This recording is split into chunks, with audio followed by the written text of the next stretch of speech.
Just before the 2018 draft, there was a secret episode of Shark Tank where Luka Doncic said this to Mark Cuban: "Sign me to a 4-year, $32 million contract, plus make a trade for Kristaps Porzingis, and we'll win the Dallas Mavericks a championship." Mark Cuban weighed his options quickly and proceeded to say this next: "Done." All right. Luka Doncic is a flat-out superstar, and the road is paved for the Dallas Mavericks to win the 2021 championship. First off, I'm not too surprised the Mavericks have a 2-0 lead over the Los Angeles Clippers. After watching last year's series between the two teams, I always felt that if Kristaps Porzingis was healthy and wasn't being ejected by how soft the referees have become, then the Mavericks would beat the Clippers. Offensive play on George. He leaves it for Porzingis. Fires the three, rattles. This year, the Clippers were one of the favorites to win it all. After that embarrassing loss to the Nuggets in 2020, it looked like they were poised and ready for 2021. I mean, there wasn't any trash talking or showboating on their roster like the year before. And Kawhi Leonard and Paul George were quietly having one of their best seasons ever. Fade away. Well, he's going to be the anchor when it's all said and done. George. Both players were knocking on the doorstep of the 50-40-90 club. And for the first time in a long time, I didn't see Kawhi doing any of that load management. Yet despite all this, Luka Doncic and the Mavericks are 2 games away from ending the Clippers' 2021 season.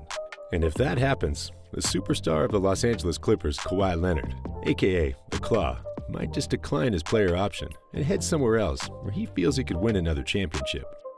Speaking of superstars, Luka Doncic is looking unstoppable.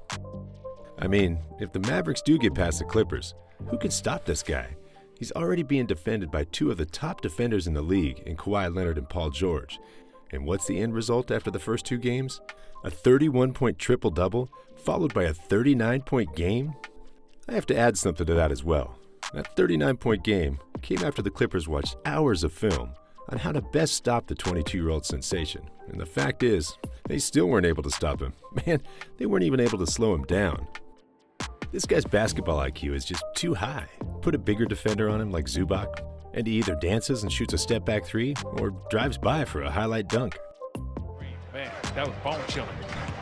Luka's got a pass to the basket all the way to the hole. Put a smaller defender on him like Patrick Beverley, and it's bully ball time. I mean, Patrick Beverley's an all-NBA defensive talent, but Luka Doncic is making it look easy, and he's taking Beverley's lunch money for Pete's sake. Poor Beverley. I mean, look at this.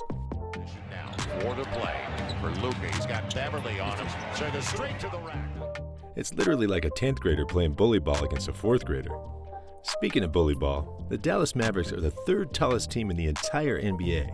I mean, in their starting 5, the shortest player is Tim Hardaway Jr., who stands at 6'5", and he's also proven to be another problem the Clippers just can't solve. A breakthrough year and a free agent unrestricted at the end of the year off the bench.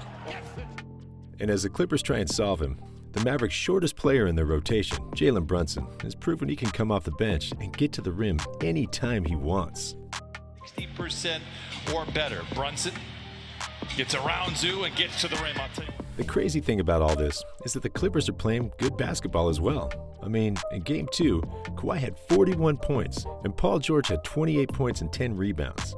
The team practically shot 50, 40, and 90 in Game 2, and they also out-rebounded the Mavs in Game 2, but still fell short. Ty Lue's going to have his hands full, because despite his 2 stars having good games, the Mavericks are steamrolling and bullying the Clippers.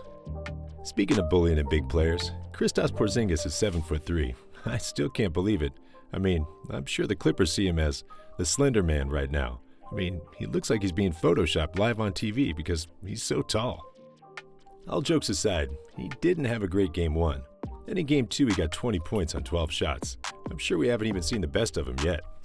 Here's what's going to happen. He's going to look back on the Game 2 film, and despite having a good shooting game, he's going to see these goofballs laughing at him.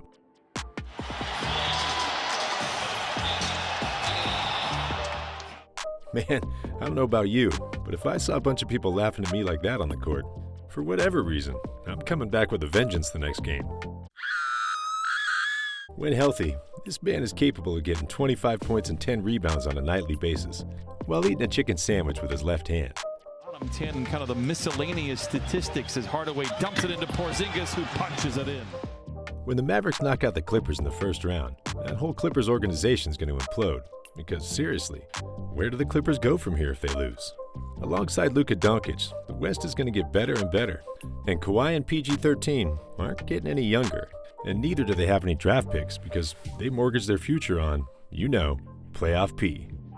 On another note, did you know that the Dallas Mavericks beat the Brooklyn Nets twice in the regular season? In that second game, Durant had 20 points, Kyrie had 45 points, and Blake Griffin had a double-double. But the Mavericks still won. Played by Durant. Doncic in the paint.